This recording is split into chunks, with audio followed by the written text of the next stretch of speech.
What is going on YouTube? Welcome back to the JDW SportsTalkShow, where every fan is welcome. We are officially back for our Monday Night Football preview between the Seattle Seahawks and the New York Giants.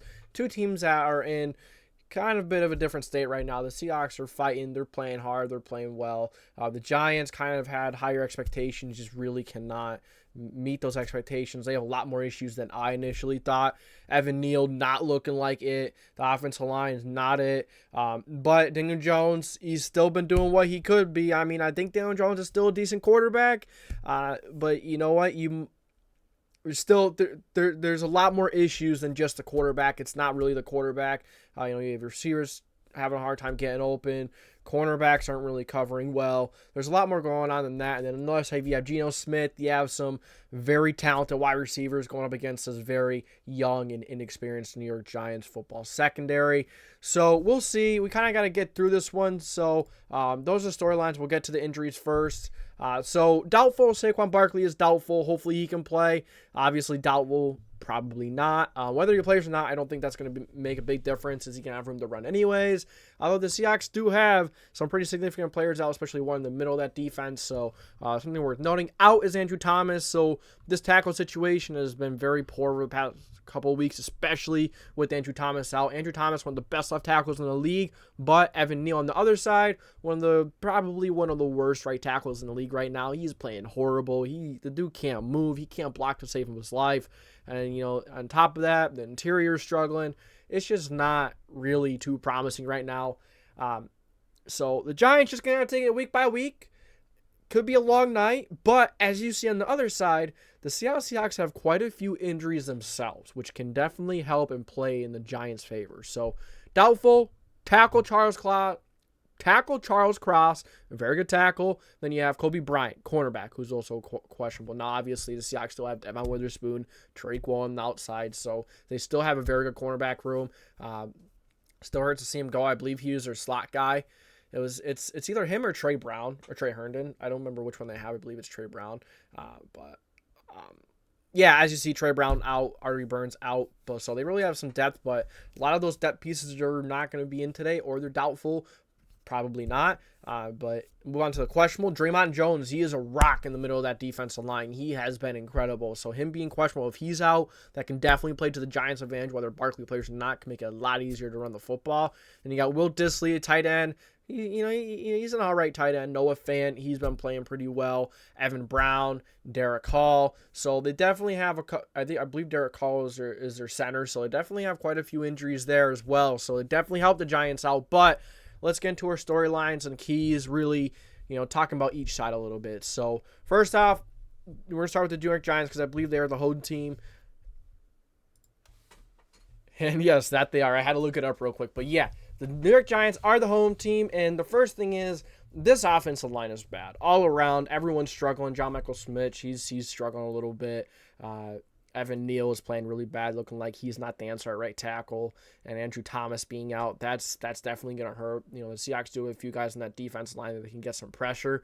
And on top of what that offense line has already been, it doesn't help. I mean, they're getting a little break by playing the Seahawks rather than the Cowboys and Niners, playing some pretty strong teams to come out the gate. But this is a chance maybe for them to say, hey, we're still here, we're still in this thing, we're not going nowhere, we're still going to play hard, and we're still going to maybe this is the week they get it going. Monday Night Football, prime time, at home, at MetLife. Maybe this is the week to get it going. But we'll talk about that more a little later if they do end up winning. So can the defense find some kind of consistency? This is the issue with this defense. It's so young. They're having a hard time finding consistency. Kayvon Thibodeau has been inconsistent. Really, the entire defense has just been inconsistent. You're playing one of the most accurate quarterbacks in the NFL. He's very smart with the football. Maybe he's not really fast. He can't really move as much, but the Seahawks offense line is pretty good.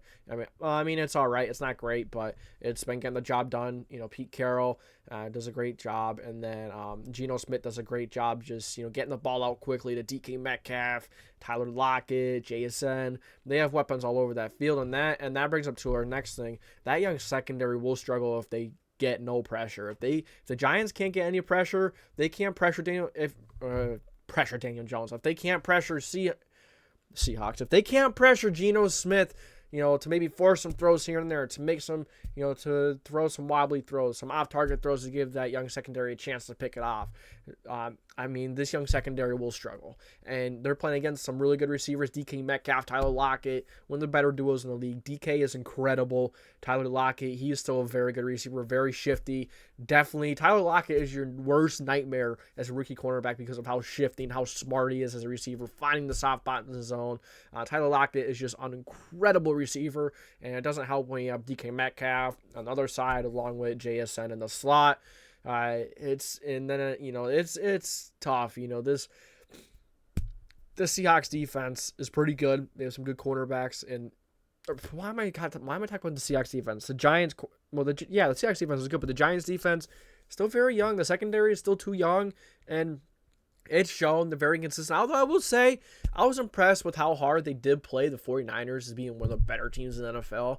I thought they played them hard. I know, the score doesn't say so, but I thought they played them hard, except for, a few times where, they struggled to get them off on third down. They couldn't, that defense couldn't get off the field. It was either Christian McCaffrey running or, it seemed like they were struggling against the screen on third downs as well. So I'll say it's a young secondary. Will struggle if they get no pressure. And, if they get no pressure, I'll tell you right now, the Seahawks probably put up 30 plus. It wouldn't shock me if they put up 30 plus regardless. But this Giants defense, they have talent, but they're young and they still have a long way to go to get there. All right. On the defensive line, if they get pressure, they have Dexter Lawrence. They have other guys on the defensive line, Leonard Williams. They have some impressive guys on the defensive line. It's just we need to find consistency. They don't have consistency, and hopefully they can get that going. I saw them blitzing Brock Purdy a lot early on, so maybe they come out blitzing the living heck, the living daylight out of Geno Smith and throw him off a little bit. Can Geno Smith get on? Can he get back on board like Brock Purdy was able to? I don't know, but they really got Brock Purdy off focus, in the beginning of that game. But get that run game going for the Seahawks. Gotta get that run game going. You get that run game going, you're gonna really, tamper down that, that defensive line when they are playing well, and it's gonna make it even more difficult for them to get some good pass rush going against Geno Smith and that offense. If you get the run game going, I say they win, but they might not need to actually get the run game going to, as a true key to win this game, but it'll sure make things a heck of a lot easier. The offensive line has been playing pretty good. You have Kenneth Walker, who's been playing amazing. Zach Charbonnet is a great second option, a great 1-2 punch. So you get that run game going, it's going to make it that much more difficult for this young Giants defense to get a stop and, possibly give them a chance. So the receivers should get open all night long for the Seattle Seahawks because this young Giants secondary, they're still learning. Deonte Banks has, had good and bad moments. I expect him to continue to get better, but the receivers should be open all night long, especially considering, the system that Wink Martindale likes to run. He likes to, he likes a lot of man coverage, a lot of blitzing. It's not a very good defense. It's very predictable. It could be good if you're playing a young quarterback, a young offense, a young team, maybe not a great team that doesn't have receivers that can get open. But the problem with the Seahawks is they have a talented quarterback, accurate. He's got the experience. He has anticipation. He's gonna throw receivers open, and on top of that, you have receivers who can get open and they're on page with him. So it could be a very long night for this Giants secondary, and it could be a very nice night for these Seattle Seahawks receivers, DK, Tyler Lockett, although George Fant, and let's refer back to those injuries real quick. So Noah Fant and Will Dissly are both questionable. So if both of them are out, the Giants, they have struggled against tight ends a little bit. That could make a little difference. But honestly, these receivers should get open all night long. They should not have a problem against this young Giants secondary. All right, next up, they need to get consistent pressure on Daniel Jones. If you get pressure on Daniel Jones, you win the game. Honestly, that offense line not playing well. It's not. Seahawks defense line is pretty good. Draymond Jones being out does hurt, but they do have some guys on that defense line that can make some plays, and we'll see if they could. They should be able to against a Giants offense line that's beat up. It's not playing well. If you get consistent pressure on Daniel Jones, that's your key on defense to beating the Giants, to stopping that Giants offense.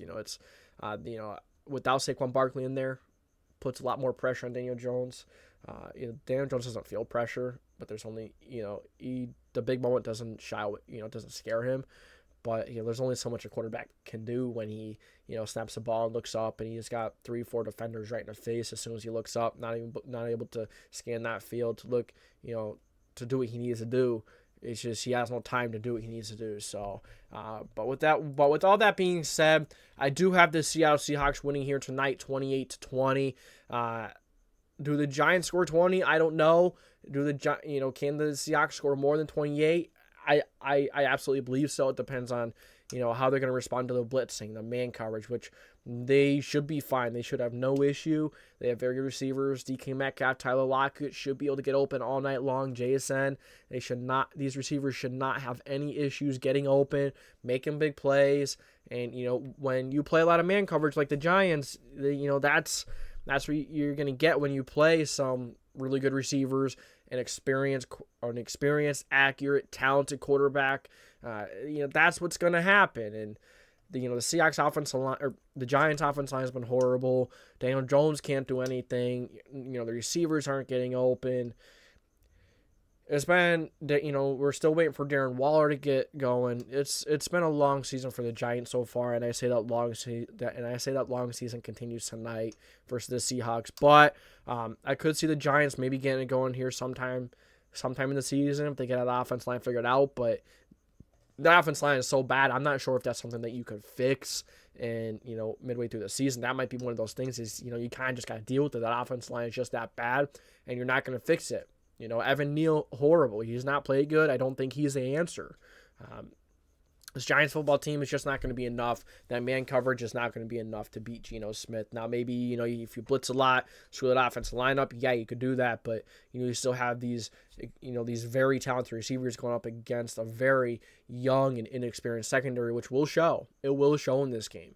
Whether it's, it's just, the Seahawks driving down the field slowly, but I could see a ton of explosive plays in this game, but we will see. That is my prediction for tonight's Monday Night Football matchup between the Seattle Seahawks and the New York Giants. I apologize this one being a little shorter. I had to really kind of fly through this one. I have something going on in a couple minutes here, but that's what I got for you guys today. Thank you for tuning in to the JDW Sports Talk Show, where every fan is welcome. If you enjoy this video, make sure to like, subscribe, put the post notification bell on so you don't miss any future videos. Make sure to share it with your friends, family, whatever. If Giants, Seahawks fans, they need some knowledge, there you go. Send them my way. I got you. I got them covered. So that's what I got for you guys today. Thank you for tuning in to the JDW Sports Talk Show. I will see you guys next time.